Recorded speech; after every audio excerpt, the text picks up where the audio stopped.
ಸಿಕ್ಕಾಪಟ್ಟಿ ಹೊಟ್ಟೆ ಹಸುವಾಗಿತ್ತು. ಎಲ್ಲರೂ ಸೇರಿ ಊಟ ಮಾಡಕ್ಕೆ ಬಂದ್ವಿ. ಇಲ್ಲಿ ನೋಡ್ರಿ, ಇವಾಗಿಂದ ಅವ್ವ ಮಗಳು ನೋಡುವ ಎಷ್ಟು ಕಾಳಜಿ ಬರಾಕತ್ತೈತಿ. ವಿಡಿಯೋ ಮಾಡಾಕತ್ತಿದ್ದೆ, ಕೈ ಖಾಲಿ ಇರಲಿಲ್ಲ ಅಂತ ಸಮಯ ಊಟ ಮಾಡ್ಸಕತ್ತಾಳ. ಇವತ್ತು ಯಾಕೋ ನಮ್ಮ ಹೀರೋ ಸೈಲೆಂಟ್ ಆಗ್ಯಾನ, ಹಾಯಿಗೆ ಏನು ಅನ್ನೋಲಾಗ್ಯಾನ. ಊಟ ಮಾಡಿ ಬಂದ್ವಿ. ಅಷ್ಟ್ರಾಗ ಕುಂಕುಮ ಹಚ್ಚು ಕಾರ್ಯಕ್ರಮ ಸ್ಟಾರ್ಟ್ ಆಯಿತು. ಅಂತೂ ನಮ್ಮ ಶಶಿ ಮಸ್ತ್ ಕಾಣ್ತಾಳಂತ ಇವಾಗ ಗೊತ್ತಾಯ್ತು ನೋಡ್ರಿ ನಂಗೆ. ಹಳದಿ ಫಂಕ್ಷನ್ ಸ್ಟಾರ್ಟ್ ಆಗೋದಿತ್ತು, ಅದಕ್ಕೆ ನಾವೆಲ್ಲ ರೆಡಿಯಾಗಿ ಹೋದ್ವಿ. ಅಷ್ಟ್ರಾಗ ಹಳದಿ ಫಂಕ್ಷನು ಸ್ಟಾರ್ಟ್ ಆಗಿತ್ತು.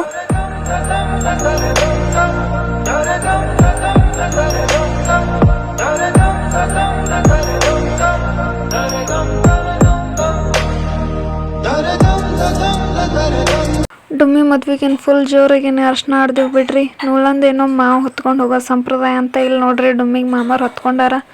ಇಲ್ಲಿ ನೋಡ್ರಿ, ಎಲ್ಲೋ ರೇಲ್ ಗಾಡಿ ಹೊಂಟೈತಿ. ಆಮೇಲೆ ಫ್ಯಾಮಿಲಿ ಫೋಟೋಸ್ ತೆಗಿಬೇಕಂದ್ರೆ ಎಲ್ರಿಗೆ ಹಾಯ್ ಎಲ್ಲೋ ಹೆಲ್ಲೋ ಅನ್ಲೋ ಬಾಯ್ ಅನ್ಲೋ ಪೋಸ್ ಕೊಡ್ಲಿ ಓಕೆ ಅನ್ಲೋ ಕನ್ಫ್ಯೂಸ್ ಆಗಿ ಹಾಗೆ ಏನೋ ಪೋಸ್ ಕೊಟ್ಟು ಫೋಟೋ ಅಂತ ತಕ್ಕೊಂಡ್ರು. ಇಲ್ಲಿ ನೋಡಿ, ಡುಮ್ಮಕ್ಕಗೆ ಬಾಯ್ ಹೇಳಿ ನಾವು ಹೊಂಟ್ವಿ ಮನೆಗೆ ಬಂದು ಸ್ವಲ್ಪ ಫ್ರೆಶ್ ಆಗಿ ಸ್ವೆಟ್ರ್ ಹಾಕ್ಕೊಂಡು ಫುಲ್ ಪ್ಯಾಕ್ ಹಾಕೊಂತೀವಿ. ಇವತ್ತು ಯಾಕೆ ಇವ್ರದ್ದು ಮುಗಿಯೋಂಗೆ ಕಾಣಿಸಂಗಿಲ್ಲ. ನಾಳೆ ಸಿಗಮ್ಮು. ಬಾಯ್, ಗುಡ್ ನೈಟ್.